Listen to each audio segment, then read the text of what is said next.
নমস্কার, জয় নিতাই। সমস্ত বাংলাদেশি নাগরিক বৃন্দ এবং সবাইকে শ্রেণীভেদে নমস্কার। আজ বিগত 2রা ডিসেম্বর ভারতের ত্রিপুরা রাজ্যের রাজধানী আগরতলা বাংলাদেশের সহকারী হাই কমিশনার একটি হামলা ও জাতীয় পতাকা অবমাননা ঘটে। এই হামলার প্রতিবাদে তীব্র নিন্দা জানাই এবং সুস্থ বিচারের দাবি করছি। যে বাংলাদেশে এই ঘটনার সাথে যারা জড়িত, যারা এই ঘটনাকে ঘটিয়েছে, তাদের দ্রুত বিচারের আওতায় আনা হোক। কারণ আমরা বাংলাদেশে হিন্দু মুসলমান বৌদ্ধ খ্রিস্টান সম্প্রীতির বন্ধনে বহুকাল থেকে আবদ্ধ। আমাদের এই সনাতনী নয়, শুধু আমাদের এই সম্প্রীতির বন্ধনটাকে নষ্ট করার জন্য যে কোনো উগ্রপন্থী যারা তারা কাজ করছে, নিশ্চয়ই তারা আমাদের এই সম্প্রীতিটাকে ছিন্ন করে বাংলাদেশের এই ভ্রাতৃত্ব প্রেমটাকে নষ্ট করে দিয়ে তারা চায় যে বাংলাদেশে যেন অরাজনৈতিকতা সৃষ্টি করে তারা ফায়দা লুটতে চায়। তা আমি মাননীয় প্রধান উপদেষ্টা ডক্টর মোহাম্মদ ইউনূস তাকে আমি সবিনয়ে প্রার্থনা জানাবো এবং আজকের আমাদের যে সেনাপ্রধান তাকে আমি অনুরোধ করব অতি দ্রুত এই যারা এবং যেই কুচক্রমহলকারী যারাই আছেন তারা অতি সত্বর বাংলাদেশের ভাবমূর্তিকে নষ্ট করার যে চেষ্টা করছে তাদের আইনের আওতাভুক্ত আনা হোক।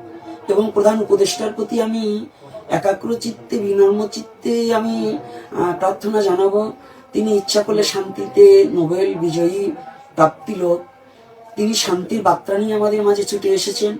এই শান্তিটা যাতে আমাদের মধ্যে সদা সর্বক্ষণ বিরাজমান থাকে, যেন বাংলার ভাবমূর্তি এবং এই ভ্রাতৃত্ব প্রেম যেন অটুট থাকে, এই লক্ষ্যে তিনি যদি একটু দ্রুত এই বিচারের কাজটা করেন তাহলে কৃতার্থ হইব।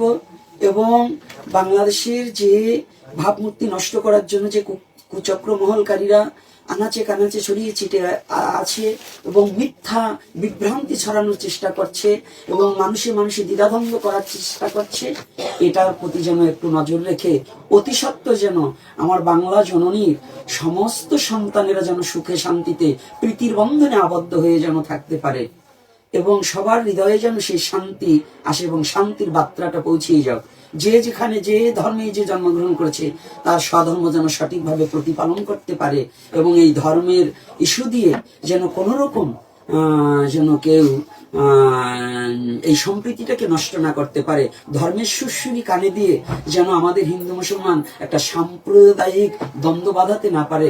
আমি এই অনুরোধটা প্রধান সেনাপ্রধান এবং প্রধান উপদেষ্টা আমাদের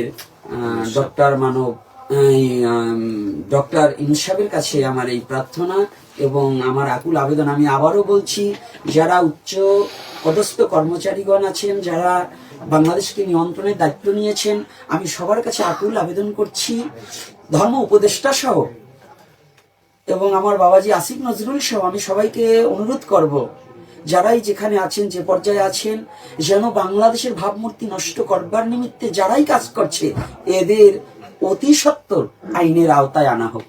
এটা আমি সমস্ত হিন্দু মুসলমান বৌদ্ধ খ্রিস্টান সবাইকে বলবো।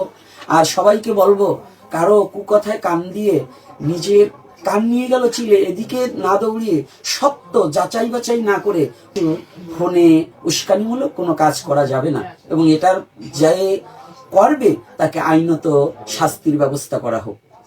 যারাই এবং যেই হোক, সে যে ধর্মেরই হোক, যে বর্ণেরই হোক, এটা যেন কোনো মতেই এটা না করতে পারে, এদিকে একটু সচেতন হওয়াটা প্রশাসনিক কার্যালয়ে অতীব জরুরি সচেতন হওয়া প্রয়োজন।